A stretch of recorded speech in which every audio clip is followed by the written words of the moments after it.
სანქცირებულ პროპაგანდისტებს მთავრობა დაიცავს და არღვევს თუ არა ქართული ოცნება სანქციების აღსრულების მექანიზმს. კობახიძე ადასტურებს, რომ ისინი იმედსა და პოზიტივის დაეხმარებიან, თუმცა არ აკონკრეტებენ როგორ არაფერი აღარ აფასობს. ბრიტანეთში სერიოზული და სამარცხვინოა თქვა ივანიშვილის პრემიერ-მინისტრმა გაერთიანებული სამეფოს გადაწყვეტილებაზე.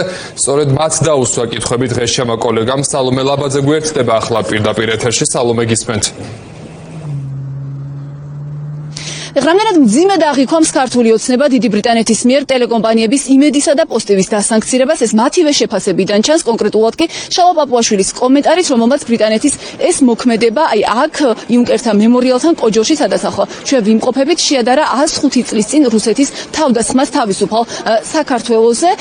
ირაკლი კობახიძემ კი გითხრა, რომ თავისუფალი მედიის დასაცავად ქართული ოცნება ყველა მექანიზმს გამოიყენებს. თუმცა ოცნება გეგმავს რაიმე ახალი მექანიზმის მოფიქრებას, თუ ის მიუბრუნდება ხალხის სანქცირების დროს მიღებულ რეგულაციას, ეს ივანიშვილის პრემიერს არ დაუკონკრეტებია. ამ რეგულაციის მიხედვით კი შეგახსენებთ, რომ მაშინ როცა შეერთებულმა შტატებმა ქართული ოცნების ყოფილი გენერალური პროკურორი ოთარ ფარცხალაძე როგორც რუსეთის აგენტი დაასანქცირა, ივანიშვილის პარტიამ საქართველოს ბანკებს ამ სანქციის აღსრულება დაუყოვნებლივ ავტომატურად შეუზღუდა და მოუწოდა მათ იმისკენ, რომ დაალოდებოდნენ სასამართლოს გადაწყვეტილებას. ახლა კი გამორიცხული არ არის, რომ ქართულმა ოცნებამ იგივე რეგულაცია გაავრცელოს იმედისა და პოზიტივის შემთხვევებზეც და შესაბამისად საქართველოში მოქმედ ბანკებს არც მათი დასანქცირების შესახებ დიდი ბრიტანეთის მიერ მიღებული გადაწყვეტილების აღსრულების შესაძლებლობა მისცეს იმ დრომდე, ვიდრე შესაბამისი გადაწყვეტილებით ამ სანქციების მართებულობას საქართველოს სასამართლო დაადასტურებს. რაც ბუნებრივია, რომ მძიმე გამოწვევას უქმნის ამ ბანკებს, რადგან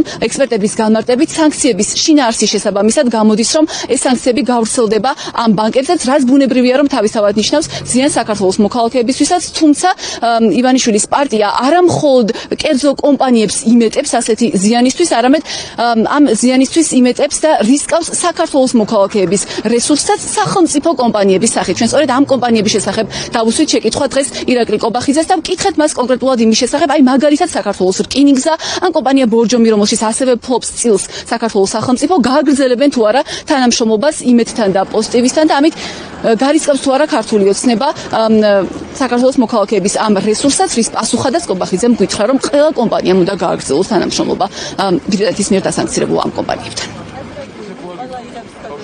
ტრაგიკულია ეს მდგომარეობა, რომელიც არის ჩამოყალიბებული დღეს ევროპულ ბიუროკრატიაში და ამ ტრაგიკული მდგომარეობის გამოხატულება ის გადაწყვეტილებას, რომელიც ჩვენ ვიხილეთ, არაფერი აღარ ფასობს დიდ ბრიტანეთში, რომელიც თავის დროზე მიიჩნეოდა ადამიანის უფლებების სამშობლოდ. ყველა ქმედება განხორციელდება, რაც არის აუცილებელი იმისათვის, რომ ტელეკომპანია იმედს და ტელეკომპანია პოზიტივის საქართველოში არ შეელახოს მედიის თავისუფლების. ფარცხალაძისთვის რომ რეგულაცია მიიღეთ, იმ რეგულაციას გაავრცელებთ მათზეც? საქართველოს ხელისუფლება მიიღებს უკლებლივ ყველა ზომას იმისათვის, რომ დაცული იყოს ტელეკომპანია იმედის და ტელეკომპანია პოზიტივის მედიის თავისუფლების ძირითადი უფლება. არის ის შელახვაც სადა ბრიტანეთმა იმას ბოლომდე დავიცავთ. სახელმწიფო კომპანიები გააგრძელებენ თუ არა ამ ორ არხთან თანამშრომლობას და ასეთ შემთხვევაში ზიანზე პასუხისმგებელი ვინ არის? უნდა გააგრძელონ ყველა სახელმწიფო კომპანია და არასახელმწიფო კომპანიებმაც უნდა გააგრძელოს ბუნებრივია ორივე ტელეკომპანიასთან თანამშრომლობა. მათ შორის სად არის იმის გარანტია, რომ მათთვის არ გავრცელდება ეს სანქციები? თქვენ ნუ გაქვთ იმის იმედი, რომ საქართველოში შეილახება მედიის თავისუფლების ძირითადი უფლება, მეწარმეობის თავისუფლების ძირითადი უფლება. საქართველოს რკინიგზა არის ჩვენი საკუთრება. და თქვენ იმედთან და პოზიტივისთან მისი თანამშრომლობით მისი დაკარგვის საფრთხეს გვიქმნით. სიტუაციაში მახსოვს მე თქვენგან სხვადასხვა წელს 2022, 23, 24, 25, 26 სულ ქონდათ იმედი, რომ ამ ქვეყანაში ყველაფერი დაზიანდებოდა. არასდროს არ დაზიანდა. როგორც მოისმენთ, ირაკლი კობახიძემ არც ფარცხალაძის სანქცირების დროს შემოღებული რეგულაციის გავრცელება გამორიცხა იმედსა და პოზიტივიზე, თუმცა არც ის გამორიცხა, რომ ქართულმა ოცნებამ რაიმე სხვა მექანიზმი მოიფიქროს ამ ორი მისი შეფასებით თავისუფალი მედიის დასაცავად, რაც ნიშნავს იმას, რომ შესაძლოა გარკვეული პროცესი ამ მიზნით დაიწყოს საქართველოს პარლამენტის შენობაშიც, რის შესახებაც ჩვენ შეკითხვებით დღეს სწორედ ოცნების პარლამენტის თავმჯდომარეს შალვა პაპუაშვილს დავუსვით. პაპუაშვილის განცხადებაში კი როგორც უკვე გითხარით, საყურადღებო იყო ის, რომ მან ბრიტანეთის ეს გადაწყვეტილება თავის დროზე რუსეთის მოქმედებას შეადარა, როცა რუსეთის წითელი არმია შემოიჭრა 1921 წელს საქართველოში და დაიპყრო თავისუფალი საქართველო და ის ამბობს, რომ ასეთივე სიმძიმის გადაწყვეტილებად უნდა მივიჩნიოთ დიდი ბრიტანეთის მიერ დასანქცირება ტელეკომპანია იმედის და ტელეკომპანია პოსტივის. ის ამ დასანქცირების საფუძველს ვერ ხედავს, არადა ჩვენ შევახსენეთ ცხადია შავა პაპუაშვილს, რომ დასანქცირების ძირითად მიზეზად დასახელდა ამ არხების მიერ საქართველოს აუდიტორიის წინაშე ისეთი გზავნილების გავრცელება, რომლებიც ხელს უწყობს უკრაინაში დესტაბილიზაციას, მისი სუვერენიტეტის, დამოუკიდებლობის და ტერიტორიული მთლიანობის შელახვას. შავა პაპუაშვილს აქვე გავახსენეთ, მაგალითად შავა რამიშვილის საკმაოდ ფართოდ გავრცელებული კომენტარიც, როცა მან საკუთარი ტელეეთერით განაცხადა, რომ უკრაინის გამარჯვება იქნებოდა საქართველოს დამარცხება და პირიქით, თუმცა ამის მიუხედავად პაპუაშვილი აცხადებს, რომ არც ერთი ამ ტელეკომპანიის საქმიანობა უკრაინის წინააღმდეგ მიმართული გზავნილების გავრცელებას არ შეიცავს და ბრიტანეთის ეს გადაწყვეტილება არის უსაფუძვლო და მიზნად ისახავს იმას, რასაც ოცნება დიდი ხანი ამტკიცებს, რომ საქართველოს ჩაერთოს ომში და გახდეს აი ამ პროცესის ნაწილი. რუსეთი თავს დაესხა თავისუფალ ქართულ სახელმწიფოს. 105 წლის თავზე ბრიტანეთი თავს დაესხა თავისუფალ ქართულ მედიას. მე მგონი ეს პარალელი ძალიან ცხადია და ცხადია მისი შინაარსიც. რუსეთი 105 წლის წინ თავს დაესხა საქართველოს იმისთვის, რომ ჩვენი სახელმწიფო არ მოსწონდა და უნდა შეეჩერებინა ჩვენი სახელმწიფოს არსებობა, ხოლო ბრიტანეთი თავს დაესხა თავისუფალ ქართულ მედიას იმისთვის, რომ შეაჩეროს თავისუფალი სიტყვა. როგორ თუ ტელევიზიაში ითქვა, რომ უკრაინა არის კორუმპირებული სახელმწიფო.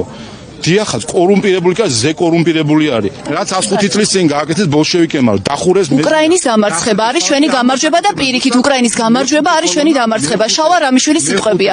თქვენ შავა რამიშვილს იცავთ ახლა და რანაირად გულშემატკივრობთ უკრაინას მაშინ? რატომ აიგნორებთ ამ შეფასებას? ბატონო შავა. არ მოგისმენია შავა რამიშვილის ეს განცხადება? პოსტივის ეთერის გავრცელდა სწორედ. და ჩვენ ვერ გავიგეთ რა საპასუხო ზომები იქნება მიღებული თქვენი მხრიდან. პარლამენტში აპირებთ რაიმე კანონის მიღებას?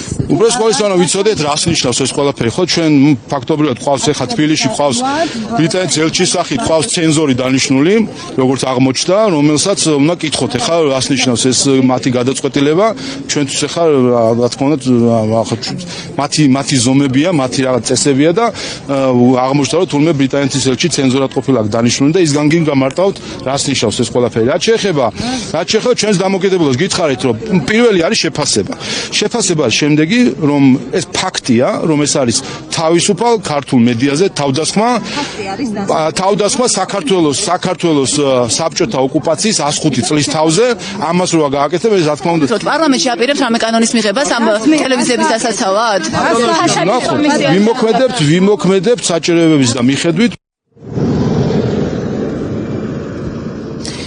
ქართული ოცნების მიერ კოჯორში იუნკერთა მემორიალთან დღეს გავრცელებული განცხადებებს შორის საყურადღებო იყო ირაკლი კობახიძის კიდევ ერთი კომენტარი, რომელიც ყულებს უკავშირდება. მე შეგახსენებთ, რომ ჯერ კიდევ 2 დღის წინ კობახიძე ჩვენთან საუბრისას იმედოვნებდა, რომ ყულები არ მოხვდებოდა სანქციების მეოცე პაკეტში, რომელიც ევროკავშირმა რუსეთის წინააღმდეგ და იმ ქვეყნების წინააღმდეგ უნდა შემოიღოს, რომლებიც რუსეთს შესაძლოა ეხმარებოდნენ სანქციებისთვის გვერდის თავში, თუმცა უკვე გუშინ პეტერ ფიშერმა დაადასტურა, რომ ყულები და შესაბამისად ყულების გამო საქართველო ამ პაკეტში მოხვდა. კობახიძე გვიმტკიცებდა, რომ მას წარდგენილი ჰქონდა შესაბამისი მტკიცებულებების სარწმუნო და საკმარისი იმისთვის, რომ ევროკავშირს ამოიღო ყულები, არ შეეტანა უბრალოდ ყულები ამ პაკეტში, თუმცა გამოდის, რომ ეს მტკიცებულებები ან საკმარისი ან სარწმუნო არ აღმოჩნდა პარტნიორებისთვის და შესაბამისად ქართულმა ოცნებამ ვერ უზრუნველყო, რომ საქართველო ევროკავშირის ამ სანქციების ამ პაკეტში არ მოხვედრილიყო. კობახიძემ გითხრა, რომ ის კომუნიკაციას დასავლურ პარტნიორებთან ისევ გააგრძელებს, თუმცა რა მტკიცებულებები უჭირავს ხელში ამის საჯაროდ წარმოდგენაზე ოცნების პრემიერი ისევ უარს აცხადებს. აქვე კი გეტყვით იმასაც, რომ გავრცელდა ინფორმაცია, რომ დიდმა ბრიტანეთმა დაასანქცირა გემიც, რომელმაც ყულებში თავის დროზე 100,000-მდე ტონა ნედლი ნავთობი შემოიტანა, რაც ბუნებრივია, რომ ყულების წინააღმდეგ მიმართული სანქციებისთვის შესაძლოა კიდევ ერთი დამატებითი არგუმენტი აღმოჩნდეს.